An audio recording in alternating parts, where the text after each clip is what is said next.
Hi there, my name is Mary Lou Bucavalis. I have the great pleasure of being the library director here at the Graves Library, and we are sitting in the Dow Room for another episode of What's Your Story? So today we have a guest. Maybe some of you will recognize him from being around town. His name is Bob Kember, and we are very happy to have you here today, Bob. Thank you. So welcome. And we were just listening to you saying how long this is the Longest hair I've ever had in my life. longest hair he's ever had in his life. So If it got near my collar, my dad would have it cut. we love it. We love it. So Bob, where did you grow up? Did you grow up around here? Summers. I was winter times down in Massachusetts and summers up here. And so when you did you move up here full time? Full time about 83, I think it 83. was. So you've been here. I was looking for an excuse to come up. My aunt had Alzheimer's and they needed someone to stay in with her, and that was my excuse. That's very kind of you. Very nice of you. And so so you've been here for a while. A lot of changes you've experienced over the time. Yeah, everyone comes in and turns it to what they want, and it's not bad. It's just the flow is always different. Yeah. Every time a house gets demolished and a new one goes up, the next day you can't remember what house used to be there. It is so true. So you are a man of many talents. So that's what I hear. That's Someone the word says on the street. It's the jack of all, but master of a couple. Yeah. I've gotten a couple of them down by now. So can you talk a little bit about that? So you did you, like when you were in school, did you think about massage therapy? Did Never. you think about cooking? My first job was a dishwasher at the Wayfair, Okay. and I liked the kitchen atmosphere. Yeah. When I had to choose something when I got out of high school, I went to cooking school, Yeah. and then I just stayed in kitchens until my sisters were waitresses, and I'd always give the back rub to them after work. I was doing that to Brandy one time, and you're good. I'm like, yeah, thanks. No, go to school. Yeah, whatever. And so I applied and got in. Oh wow. So do you still do that? Yeah. Do you still? Not that much anymore. I'm full-time at Bradbury's and other places. So Yeah. That's hard work though. Carry your table around? I do. Wow. Are you taking any? I have a knot like right here. I'll give you a card. So, and you lived in a lighthouse. Yeah. Goat Island Light for roughly 7 summers. 7 summers. That's something that I've always wanted to do. I know it's that there's fantastic. some places that you can actually go vacation and be a lightkeeper for a week. Or can you talk a little bit about what that was like for you out there? It was great. It was every window was an open ocean view. It's the peace and quiet most of the time. I was out there and taking care of the people when they came out. So you'd introduce people to the lighthouse and let them walk around. Okay. But it was the trips home sometimes were a little hairy. Yeah. Did you ever have to, did call in rescue or anything ever come up that was a little on the scary side? Nothing I had to call rescue for. Yeah, okay. And storms, did you have to hunker down? Oh, they were the best. Especially like the lightning storms? I've seen the tower get hit by lightning before. Ooh, geez. Wow. It's a little scary, but it's fun. Yeah. And did that get you into firefighting or? No, actually 9/11 did. 9/11 did. Can you talk a little bit about that? I was working at Allison's actually when 9/11 happened, and afterwards I was talking to a friend of mine. And it's like, we should do something. And we went down and started up at Cape Station. And Wow.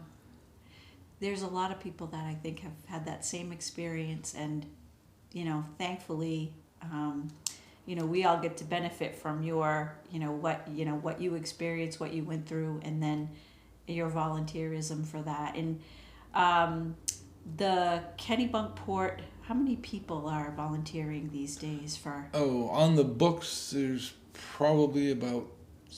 I'm not gonna. Yeah. I have no idea on numbers, but there's a core of people that go out. I have fallen off that core for a little bit, but Well, you're kind of busy. plan to get back someday. Yeah, yeah. Because what I've noticed here, working here, is we've had a few, not not major, luckily not major emergencies here, but if we call, there's like 12 firefighters will show up, and it is amazing to me to see how you all come running. Yeah, well, if you don't know what it is, everyone goes. That's, yeah. So we really appreciate all that you do. And I know that you and your wife, Jenny, will, on September 11th, you have a special thing that you do. We stand on our guard at one of the stations. Usually it's Village. And you'll have people that will drive by and honk their horn at you. Mm-hmm. You'll have people that will slow down. Mm-hmm. Do you have anybody that stops, gets out? Mm-hmm. There's been people who do that. We're not doing it for. It's just a gentle reminder. Yeah, and it's I think it's really important to keep that reminder, and it probably makes you feel like you're remembering as well.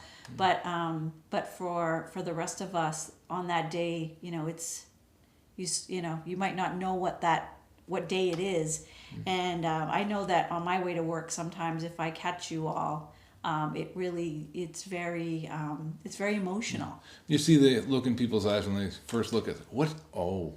Exactly. Yeah. So we thank you for still doing that. And I think, were you able to do guard the other day as well? We had there was Mills, yes. Yeah, so there was a ride through, there must have been at least 40. I was going to say 50. State troopers from different departments memorializing our local person that just passed away, and that was very moving. I mean, I was out in front here, and they were going by Spring Street, but you could still. I mean, when stuff like that happens, it's really nice to be able to recognize and just not kind of forget. And I know that Mike Kelly, who's behind our camera, he does something with one of the trucks, right? Yeah. If there's Our driver. Yeah, but I think there's also like a flag. Sometimes a flag gets raised, Yep. and so those things are so special, very emotional, but very special, and we appreciate really everything that you all do. When I was talking to a few people about you, they said, I mean, Bob is like they said the Bob. So there's a lot of people around here that know you. And so you have definitely made an impression on many folks around here. So, and it sounds to me, I mean, I've known you for a little while, but you help anybody for anything in your path. If I can. So that's a pretty cool thing to be known by, for you stop when many people would just keep on going. So that's, you should be proud of having that kind of a character, and people know you that way. So That's good. Thank you. so as far as cooking school, I'm going to go back to that a little bit. What would be something like your favorite meal that you had if you were going to prepare something for, like, say for Jenny, your wife? I like saute things. Okay. Like a stir fryer. Yeah. Anything that was like really hard that you wanted to tackle and it came out perfectly, or the opposite? I like getting thrown into things. I was asked by a friend of mine to cook at one of the main fests. Mm-hmm. And I've been to festivals before, and there's a set menu each time. So I said, yeah, I'll do it. And I get there expecting a menu to be there. They gave me a stack of vouchers, and the kitchen's over there. I had to put one together and go plan a menu for the whole weekend before I even started. So boy. I think I do best on my feet that way. Yeah, that's probably a good way to approach things. Do you measure things out when you cook? Measure. Oh, no. No. No, if I don't know, if I cook something that I've never done before, I'll look at 3 or 4 different recipes of it, get a generalization, and then just go. New York Times just came out with a new cookbook, and it's my kind of cookbook, because there's nothing not like a stick of butter or a tablespoon of salt. It's throw a little of this, throw a little of that. They just basically give you the ingredients and then you go. That's why I'm not a baker. I do not bake because I cannot follow and measure and do all those kinds of things. So, have you had anything come out that you had tried to prepare and it like just totally... Oh, yeah.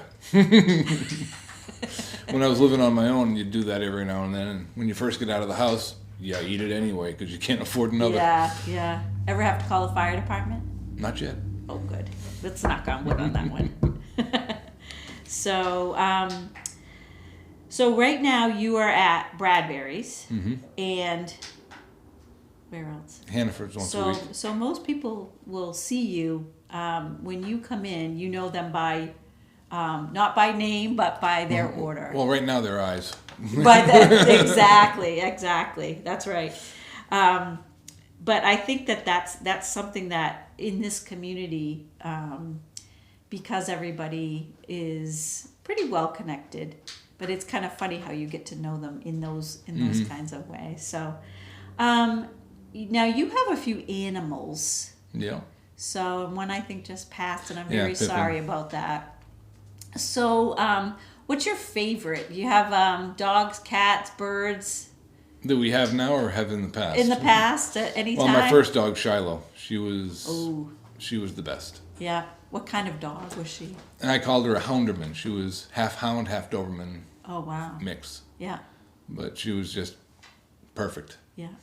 And you have chickens? Yeah, we have 7 chickens. 7 chickens.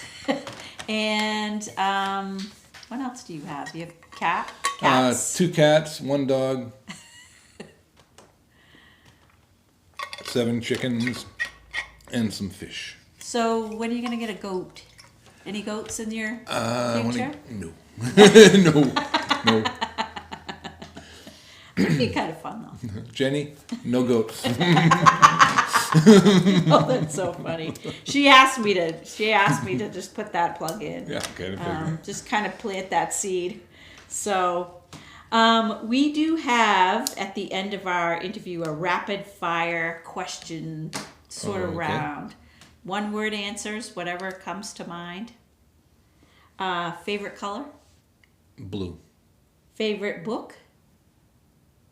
Audiobook or reading? Doesn't matter. Pillars of the Earth. Okay. Favorite vacation spot? Home.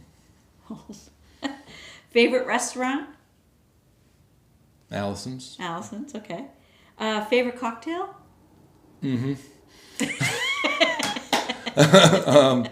Captain Morgan's and Captain Eli's root beer. Okay, good to know. Favorite thing to do locally? So it doesn't have to be Kennebunkport, but like in Maine in general. Beaches. Coast. Yeah, okay. And favorite library? Yes. We'll leave it at that. Thank you so much, Bob, for being Thank our you. guest today. And we will see you next time on What's Your Story? Thank you very much.